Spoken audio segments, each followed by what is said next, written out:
ETV Uganda Ward XP gemanya yonna gyosinzira okutulaba mukulikeeyo mwenna. Yes, mwebale nnyo okwekumira ku mukutu. Tugenda kutandikira ku mwana mulenzi Kenzo. Kenzo yakomawo ku lunaku lwokubiri zaali ennaku z'omwezi nga 22 omwezi gwe-10 era namungi w'omuntu yeeyuwa ku kisaawe Entebbe okumwaniriza paka bwe yatuka mu kizungu gye yakolera press conference eyakoma mu kkubo.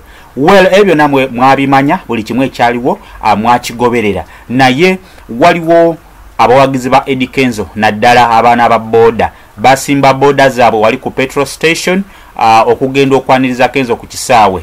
Bagenda okudda nga boda zaabwe teziriiwo, era mu ngeri eno abamu bakwatibwa, era okuva ku olwo bangi babadde bakyali mabega wa mitayimbwa.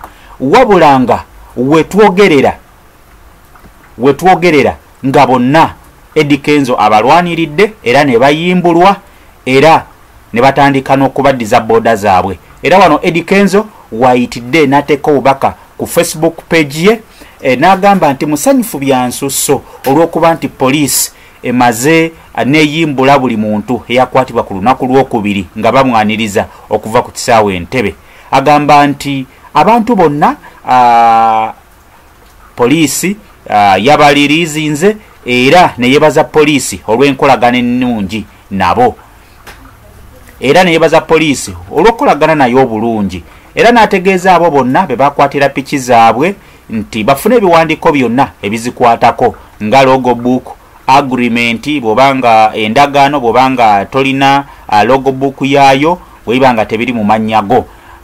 N'abasaba abamu baleete introduction letter bw'obanga piki wagijja mu looni era nga tonnagimalayo, ne photocopy ya national ID, era nga bano abategeezezza nti bagende ku police headquarter Katwe Division Police Headquarters ekibuye era bafune piki zaabwe, era n'abasibuliza obubaka obubagamba nti mwebale nnyo kumwagala. I thank you all for the love and support.